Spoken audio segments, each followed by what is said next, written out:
Hi, I'm Ilse from Blackdog Biomechanics, and I'm going to talk to you a little bit today about how to use our app. So we have the Blackdog Equestrian app. You might have seen it out and about. And so in this video, I'm just going to show you an example of how I would use it with a client.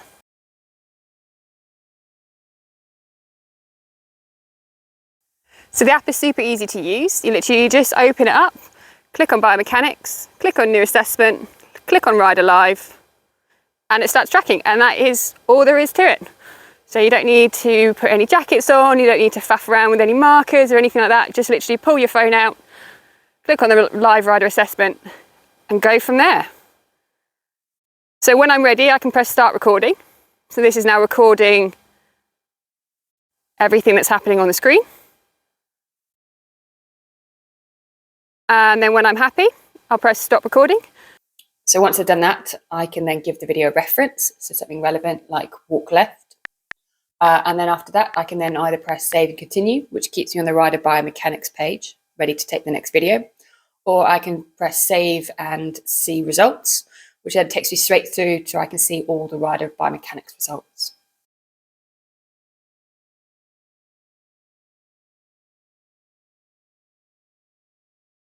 Right, so I'll talk a little bit now about what you're actually seeing in the video, so what the app is actually doing. So the app finds key points on the rider. So it's looking for the ear, the shoulder, the hip, the knee and the heel, and then the elbow and the wrist. And then it draws lines between those points. So it looks to see if there's a straight line from the ear to the shoulder to the hip, and then if there's a nice bend in the elbows. So this is obviously all filmed from the side. If we walk around to the back, you can now see that the app is tracking the rider's shoulders and her hips and her elbows, and if you can see, it does try and find the rider's ankles and knees, but depending on the size of your horse, you can't always see that. So when you're filming from the back, what you're mainly looking for is the upper body. So when the rider is nice and level, the shoulders are green and the upper body's green. If the rider's sitting slightly off to the left and dropping a shoulder, it'll go amber and red. If you go the other way, it will also go amber and red. So what you're looking for is those lines all to stay green. That means the rider's nice and balanced and straight. So if we go back round to the side again.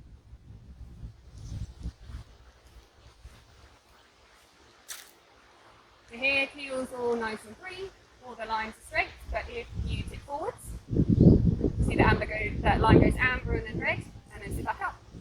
And then lean too far back. Good, and then sit back up. So as you did that, your lower leg shot forward, so your lower leg went amber. And if you just drop your hands, good, and then lift your hands up again, and then drop your head forwards, perfect. And sit up tall, excellent. So that's showing you what the app is looking for. So this here is the perfect position, nice ideal position.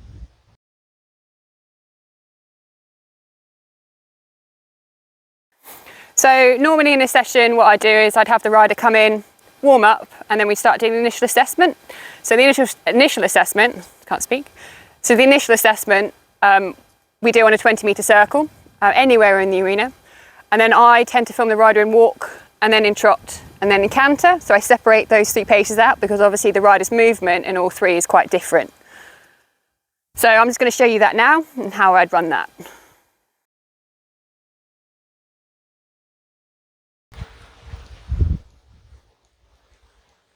So we're just going to do the walk, trot and canter from the side on the right rein now.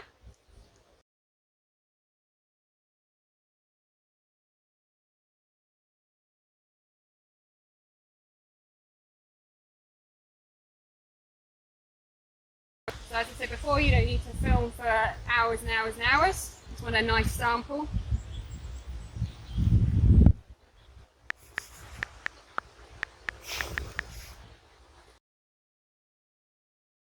Okay, and up to trot when you're ready.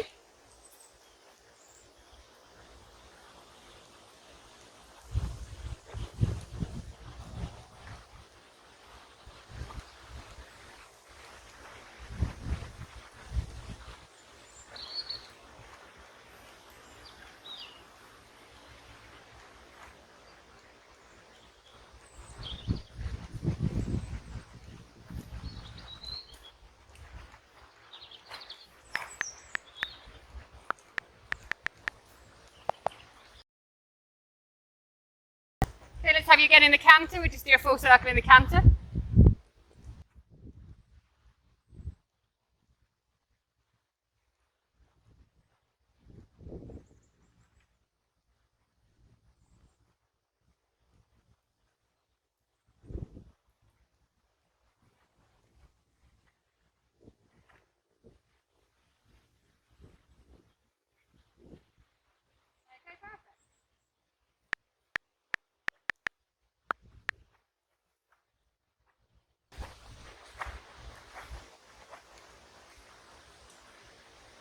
Cool.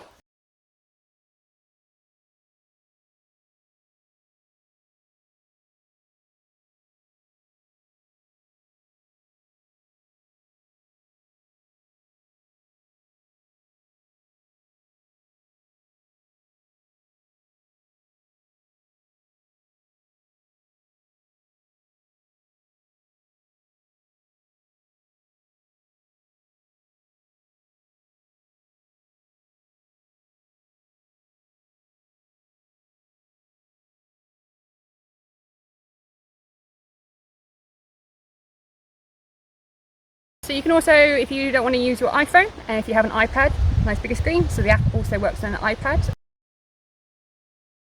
So we're going to do the assessment from the back. We tend to do it on both reins, left rein, right rein.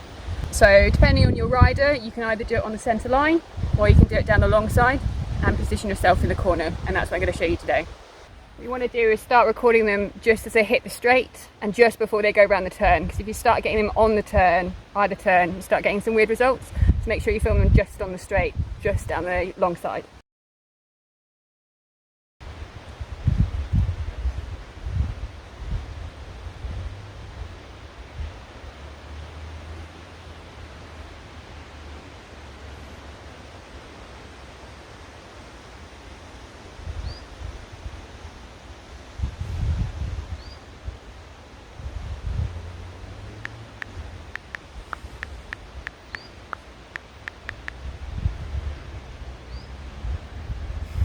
So you want to make sure that you are directly behind the rider. So if you're off to the side, the results don't quite make sense. You want to be, if they're on the track, make sure you're on the track. And if they're a little bit on the inside track, stand on the inside track. Okay, come in trot when you're ready.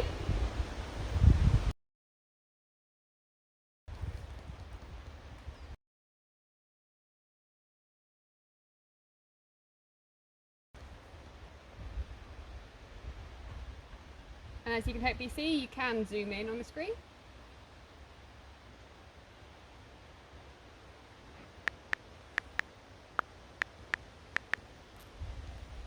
Okay, then come in canter.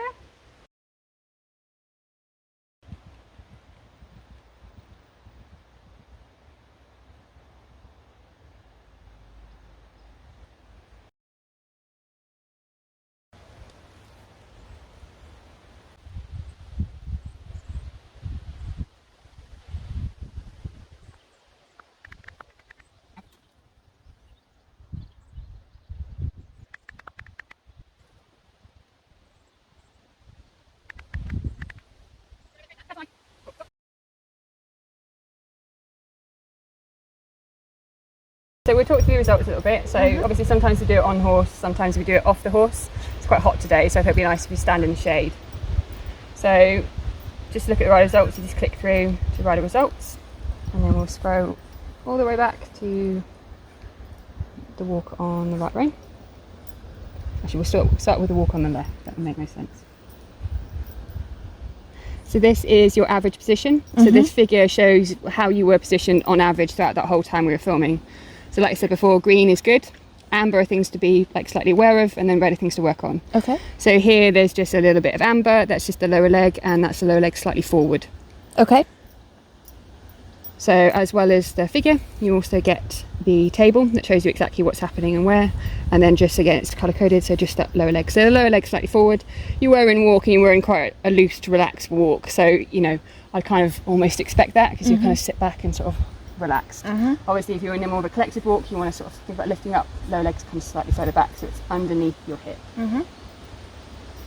And then what you also get is suggestions for things that you can do to improve.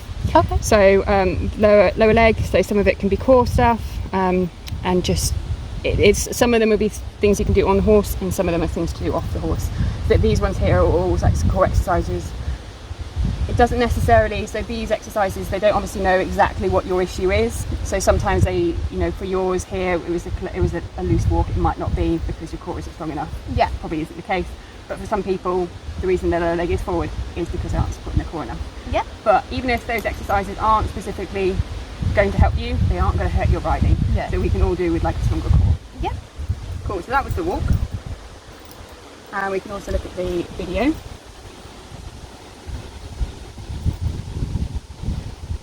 So your upper body, the colour of the upper body is moving, and that's good because you're moving your hips. Right. So this is the one case where you actually don't want someone to be green the whole time, because if you're green the whole time, it means that you aren't moving. Mm-hmm. So as you know, you want to be able to move your hips with the horse, your hands need to move. So what we're looking for though is on average for you to be green, so you're moving forward as much as you're moving backwards. And that's exactly the case for you. Okay. So that's really good. So all in all, these set results really nice in the walk. Mm-hmm. Does that all make sense? Yeah. Yep.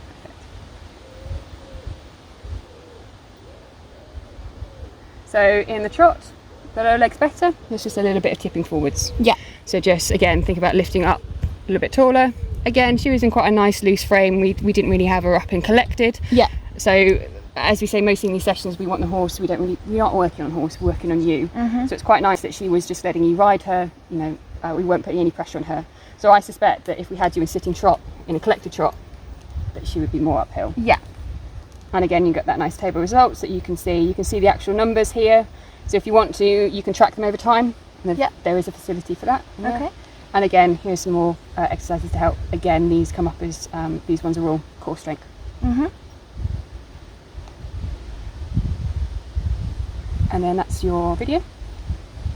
So just see where she's in that little bit of a lower frame. You're just leading forward slightly just to go with her. Yeah.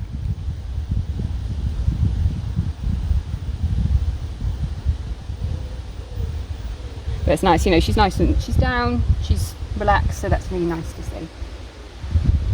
And your hands in a good position and your head's in a good position. Mm-hmm. And then canter.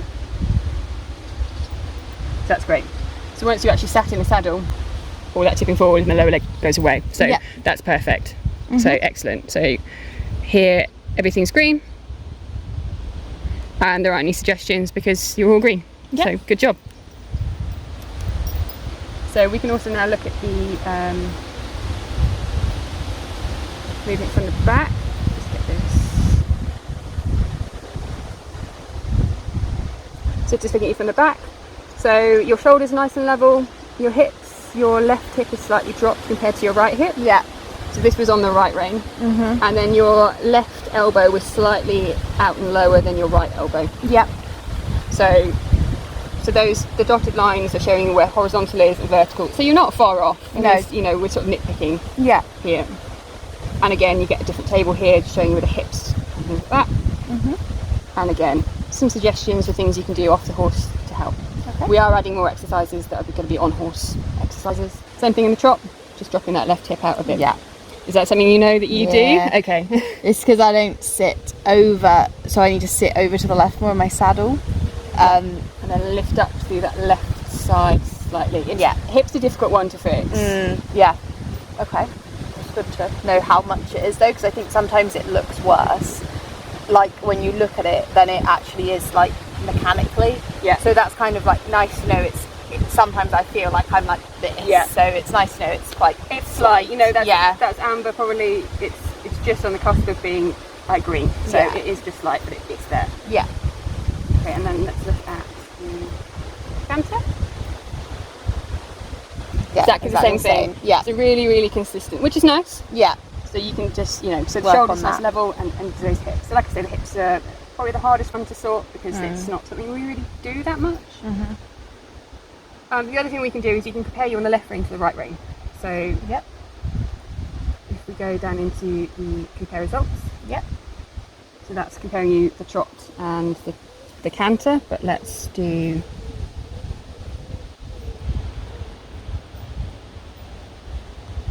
so that's you on the right rein and that's you on the left rein. Yeah. And actually your left rein's better. Yeah. So it's her movement as well, I think, combines with your asymmetry. Yeah, she drops her hips right. Yeah, so that's gonna make me very come out cute. more that way. Yeah. So that's quite interesting. Yeah. That was in canter. Let's just compare the walk. Yeah, it's the same thing here. So definitely, even in the walk on the left rein, better. Yeah.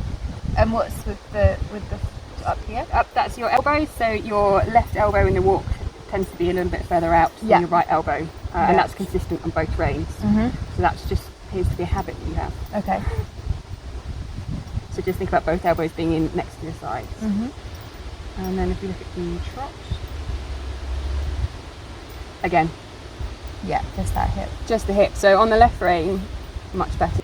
Do you find one of your changes is better than the other? Yeah, so my left to right is really easy. My right to left I've had to do a lot of work on. That would flow. Yeah, and it's actually when I've got her like truly straight, my change is fine. Right. So it's probably her not being straight that puts me worse sometimes.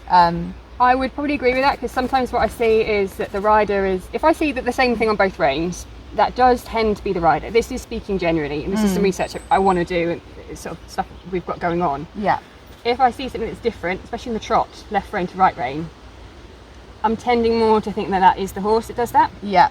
But again, not sure yet, to be honest. And that's why you're working on something for the horse. Exactly. So, we're working on this. We're working on getting the biomechanics of the horse going, so we can sort of put everything together to see what the rider's doing, what the horse is doing, how the rider's movement influences the horse, and how the horse's movement influences the rider. Yeah. But there's loads of variables, so it isn't going to be something that we can do overnight, but it's certainly a work in progress, and we'll get there eventually. At least we'll understand a little bit more, because we all have feelings, like what you feel. Yeah. And it'd be really nice to know, like, am I feeling the right thing? Yeah. Just obviously for our and training. what can feel normal to us can be very out on this, and that's why it's good to have that, like, sort of holding you accountable. And if you can do it not just at one session, you're doing it like every time you have a lesson or once a week or something. Absolutely. You will, one, see the results, but two, it just makes you keep thinking about it. Perfect. And it's it's ideal because the app can be used by anybody, so you don't need somebody who's an expert to actually film you. You can get your partner, your non-horse horsey friend, just get somebody to film you in the centre of the school. So you don't need an expert. Calling myself an expert. You don't need somebody who does biomechanics, who does training, to be able to film you. So you can do this anywhere. You can do it in the field as well. You can do it walking down the road, as long as you're safe. So it's kind of one of those things that it's there to be used. It's like not something to be sort of like tread with caution. It's like just use it, try it, find out, and see what's your normal. So the really important thing is to establish a baseline. So what's your normal? What's your horse's normal? And then you can kind of go from there. Yeah, and being able to do that at home rather than in a clinic is, like you say, your horse's normal is a big difference, isn't it? So, and your own surface, especially when there's little bug holes. We love sausage dog. So your own surface and things like that. The horse is going to be more relaxed probably at home, although I know horses doesn't necessarily mean. So cool. Thank you very much. No worries. Did you have any questions? No, I think the app has given me all the information I need. She's not being paid.